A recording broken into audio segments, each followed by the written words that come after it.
We are back with the XP 1000. It's been sitting here for a couple weeks. This is the one with the blown up clutch.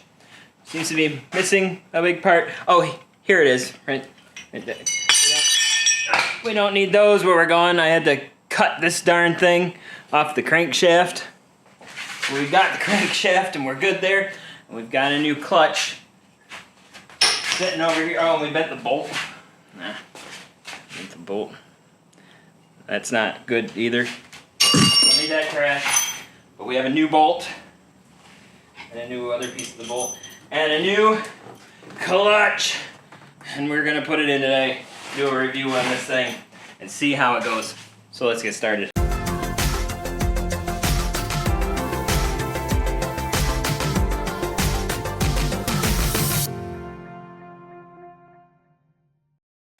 After much debate and going back and forth and checking the forums and reading reviews and all that, we decided to pull the trigger on a mother clutcher. I've heard some people say they've been running great, other people say they're trash. The general consensus though is customer support can be beat, so we're gonna give it a try. Brand new bolt. We're gonna put the whole mess on here, give it a test hit, and see how we do. First impressions. I've been looking at this for quite some time. It feels like a stock clutch, honestly. People say they're cheap, but I know those factory clutches are made as cheap as they can be made without exploding. There's been a lot of tests done to see how they can make them cheaper and cheaper. So if this one is close, then I feel like it's got to be as good as OEM, right? But we're going to find out. We're going to put it in there, see how it does taking off, and see how its responsiveness is. I don't know if that other clutch was factory. Let's look a little closer at the original clutch. Here's the factory clutch. If you didn't see from the last video, obviously it sheared off right here. That's not supposed to happen. And it all happened because we lost one of these right here. The bolt's missing, as is the roller. Should look something like this guy. Is that focusing? And it doesn't. It's completely missing. Bolt and everything. We never found that. It appears to have sucked it out of the exhaust and kicked it out on its own, so I can't see what happened. I don't know if the bolt just came loose or whatever. But I mean, side by side, these two clutches up here are pretty darn close to identical. If we look at the bolt on that guy versus, hold on, that one's missing. The bolt on this guy, I mean, they are almost the same. Let me see if the ribs are the same on the back as that as they are on the pieces I just threw over. Let me count them up. I counted. All of those are exactly the same. I could count them on this one. You kind of see the remainders. So they're exactly the same as far as that goes. There's a nice good finish on those plates there. It's got a new bearing sitting in the middle. The structure appears to be matching in OEM quality. It just says mother clutcher. The other one didn't say anything there, just a blank plate. Not much more to say about this. We're going to throw it on. The only issue I have is the one we have in there. We have the fat, heavy, whatever the Hunter Works belt is for this machine, for the heavier machine, lower RPM and everything. I don't know where it went. It's hanging around here somewhere. I'll find it. That's the belt we have, which takes a slightly different washer in here. So I'm going to pop this plate off, change that washer real quick. But we can do that after we get this mounted on the machine.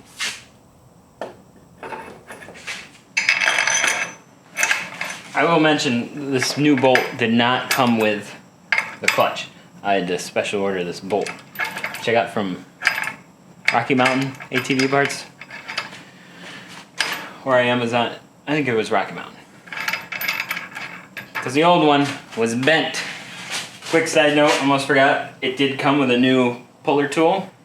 It also came with 2 stickers. That's good for, was it 5 or 10 horsepower each? We'll call it 20 horsepower we're good for. I installed my Polaris clutch retaining tool in here. We're gonna give her 96 foot-pounds. There we go. And this is the washer that goes in for the heavy belt. So we gotta stick that in there. So I'm gonna pop these all off and remove that real quick here in a time lapse for you.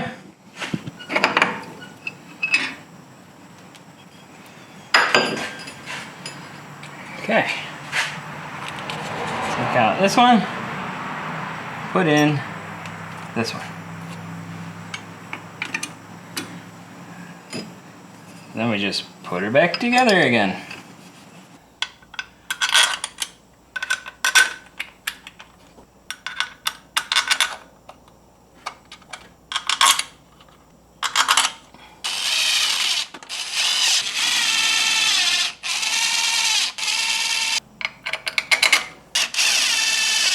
Tighten these up to 9 foot-pounds.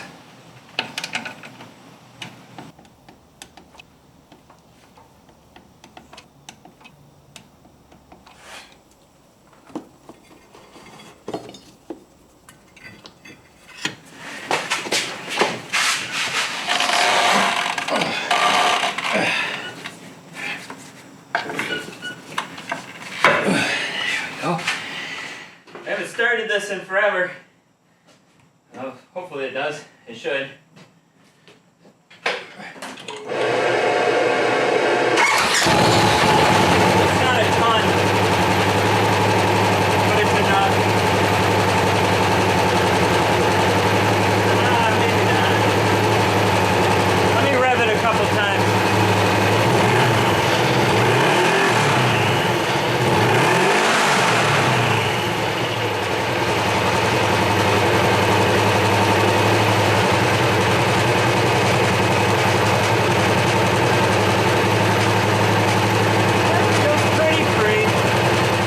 She's in, it's moving. I got the gasket fed back in. I'm gonna put the cover on there. Now correct me if I'm wrong, I do not see that there is a procedure for shimming the clutch on this year, a 2017 XP 1000. Looks like it is what you have. If you know of something I don't know, be sure to share that in the comments. But I do not see a procedure for that. I know my Pro XP has one, but nothing for this. So we're gonna send it as is. Let me get that cover. He's got to replace this rear axle. Ooh, that's bad. Where's the cover? There it is.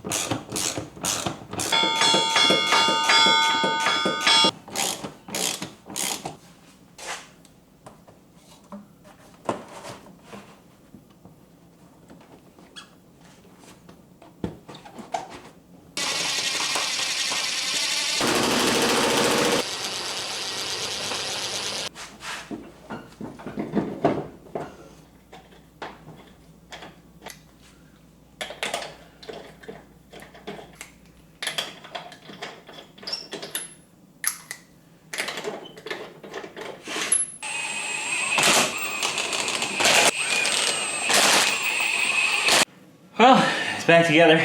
All that's left now is a test drive. But it's pouring rain outside. So tomorrow, we'll test drive it tomorrow. Hopefully it's a nice smooth takeoff. Let's see what this new clutch can do. Alright, it's the next day. Let's see how it feels.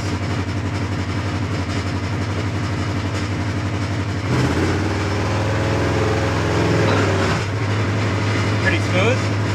May have run over my lift arm on that one.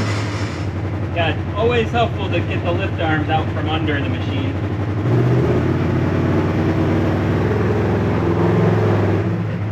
Not bad. A little herky-jerky. Feels pretty good.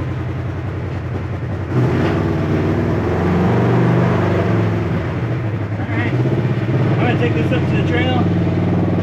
we'll give it a proper test drive once it warms up. But so far so good. It definitely feels to pick up at a slightly higher RPM than the other one did. It might be because I'm mostly used to the Pro, so I could be wrong. But it's smooth, even power throughout.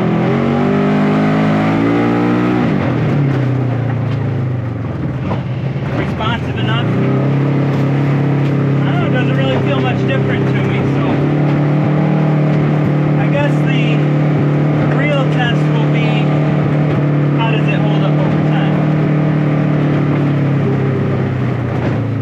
So I don't want to beat on this too hard. I'm going to let the clutch plates kind of break in and everything. It's coasting on this downhill part pretty good. Grabs right in if I pick the RPM up. Let's go. Feels pretty good.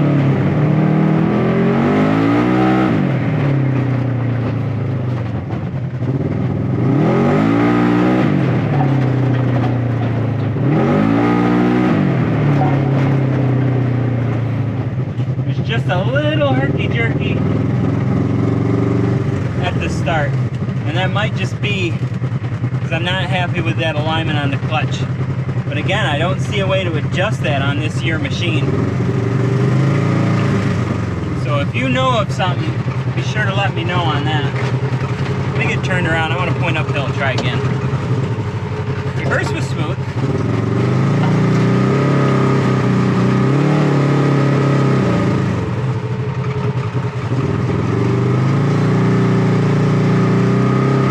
That was really good.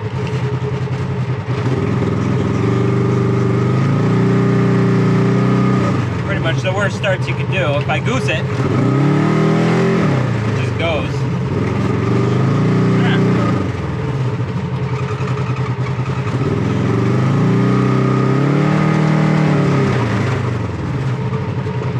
We hit it going down a straight stretch in high gear. See what that does.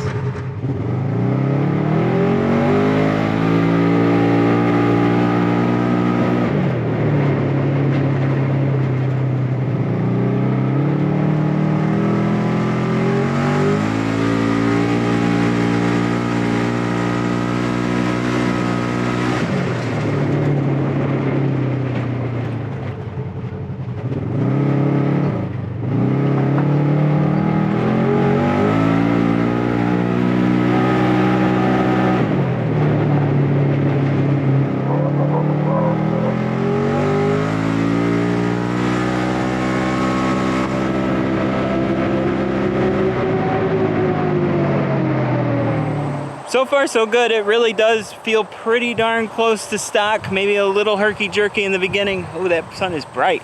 But the response through the mid-range and everything feels pretty normal. I don't have a place right here where I can run it at full speed. So apologize for that. We'll check that again later. But any updates I have on this clutch or how long it lasts if we have issues in the future will be on this channel in the playlist that'll be on your screen here in just a moment if it isn't already. But thank you again for watching. I really appreciate every viewer and every subscriber, especially members. You guys are amazing. We really appreciate the support. But I hope to see all of you back here for another video on 3-Day Weekend.